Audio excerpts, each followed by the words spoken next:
Things are getting pretty scary in the banking sector, but silver is performing quite well, soaring now to almost $22 an ounce. And there could be a fourth bank that could collapse, but we're going to put it all into perspective for you in this video, so stick around as we explore.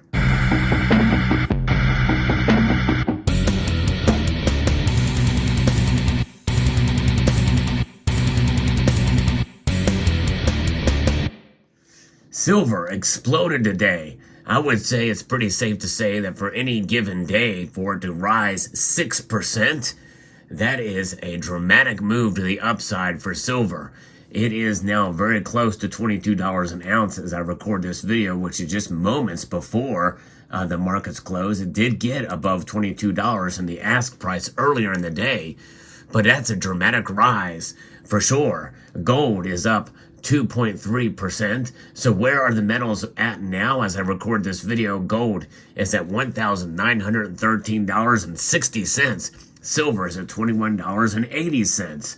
Platinum and palladium both have done very well, with palladium skyrocketing now to up almost $100. Gold to silver ratio is now well below 90 at 87.85.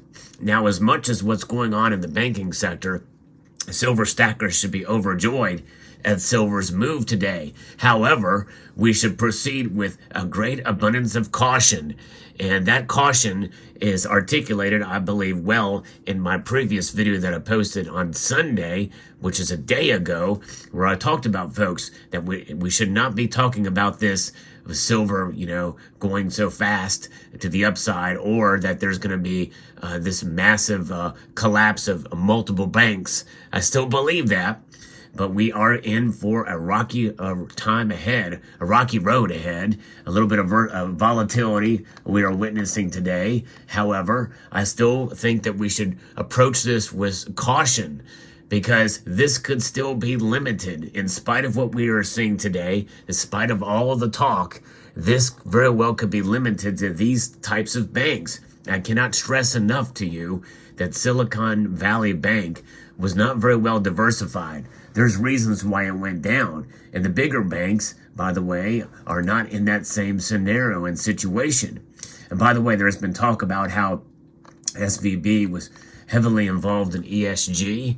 And yes, they are. In fact, you could probably, it's safe to call them a woke bank. Yeah, that's probably a pretty safe assessment. And by the way, they pretty much gave out bonuses hours before they went under. And they also went out for a nice steak dinner, too, I'm finding out. Pretty crazy, but that's kind of where we're at. It may not have been a golden parachute, but we'll call it maybe a silver napkin, since they dined so well on their on their depositors' dollars, apparently. But nonetheless, I'm going to be referencing an article here from Reuters that talks about this and talks about precious metals and how they have rallied on contagion fears. That's really where it is, folks. It's fear of contagion. And it's, I think it's somewhat warranted based off of what I'm going to tell you here later on in the article. Global bank shares and short-dated U.S. Treasury yields plunged on Monday as concerns over fallout from the collapse of Silicon Valley Bank lingered despite actions from regulators. The U.S. dollar also fell, and that is the key here, folks. The dollar has taken a pretty big hit on this, and when that happens, you are going to see a pretty dramatic rise up for gold and silver. And so what is the dollar at right now? As I record this video, it is down over half a percentage point to 103.66, which in the grand scheme of things is not all that big of a drop for the dollar. It's all this other stuff that's having a psychological reaction on the metals markets and the markets in general.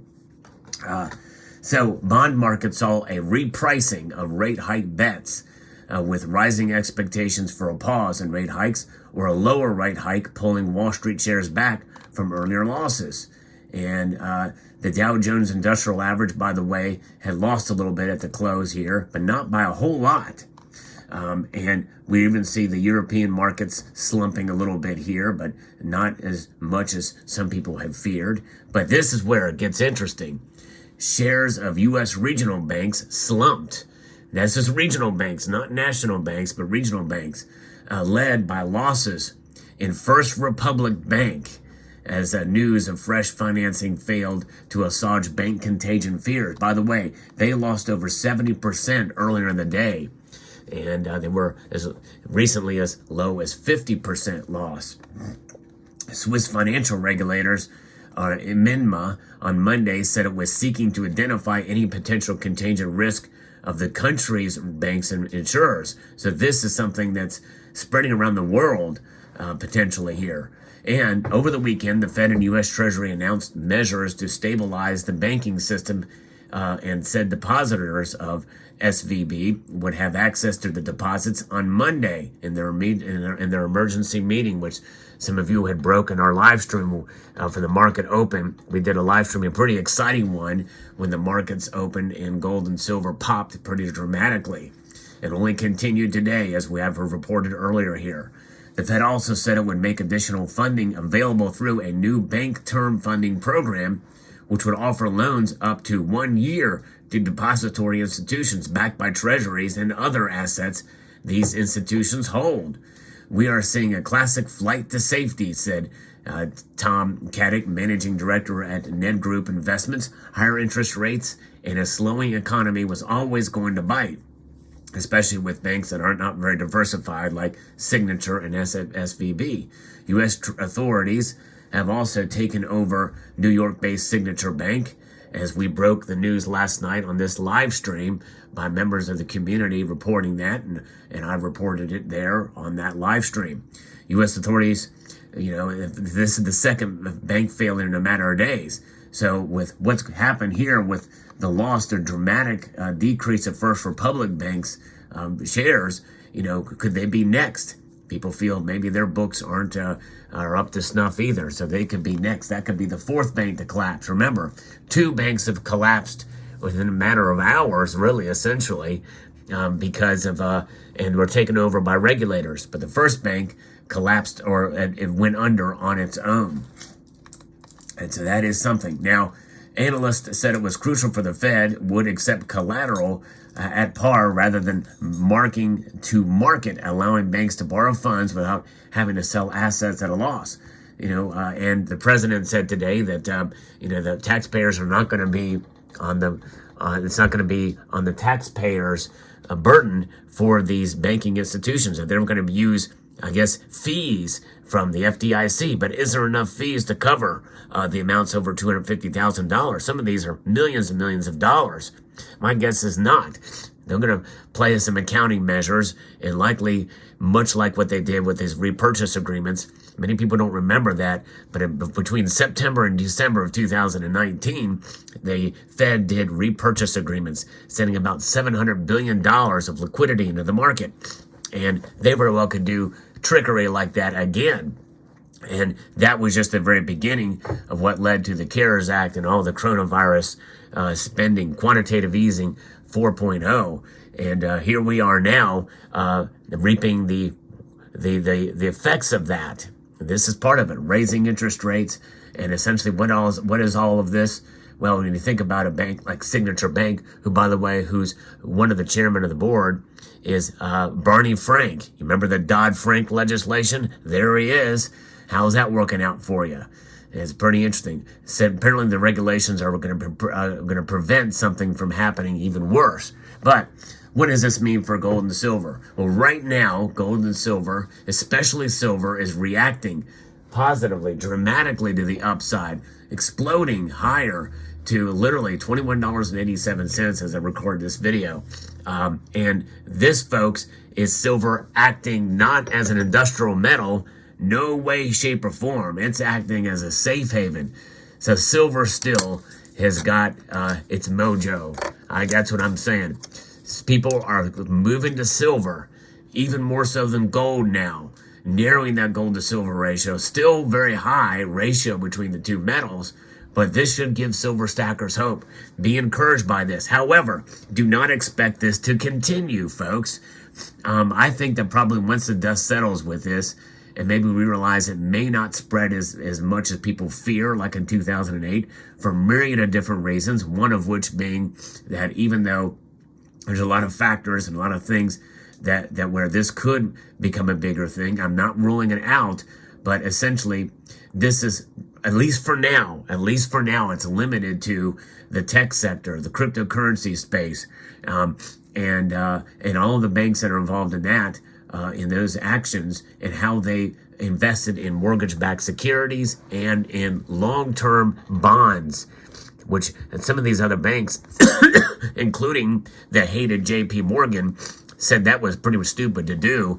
And even Jamie Dimon himself said that he expect the worst things to come for organizations that don't prepare like we have. So I think some of the largest institutions are probably going to be okay, which means that this very well may be limited, at least to some extent.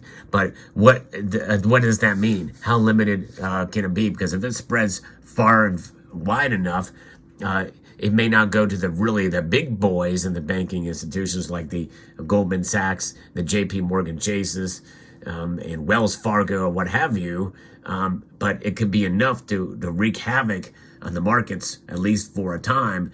And based off of what I'm gonna talk about next, we could see silver continue to rise from here fairly dramatically, because the traders no longer expect a rate hike of 50 basis points, which just a matter of days ago, everybody was kind of playing that as the case, and that's part of what led silver to fall dramatically. Now it's moving the other direction. I pretty much said they were going to do a 25 basis point hike in March, and I still contend with that.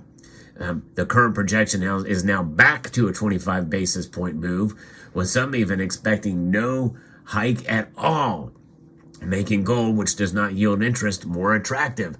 So if the Fed were to actually pause now, watch out. Gold and silver very well could break out even higher.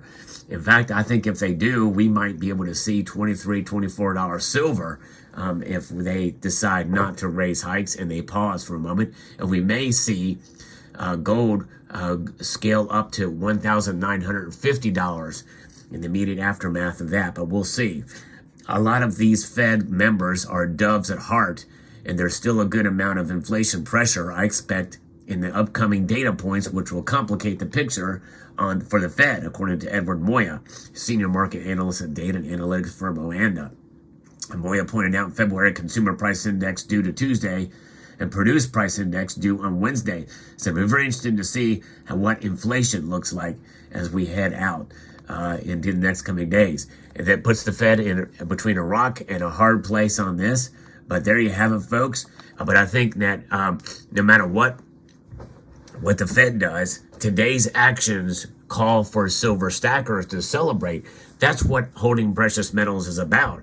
And they are there for us as a safe haven against the economic insanity that we are witnessing now.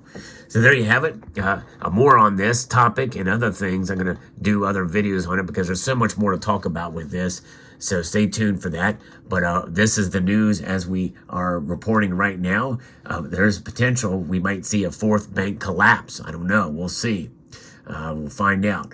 Let me know what your thoughts are in the comment section below. I'd like to extend a multitude of gratitude to you all for taking the time to watch, and to encourage you to please rate, share, comment, and subscribe.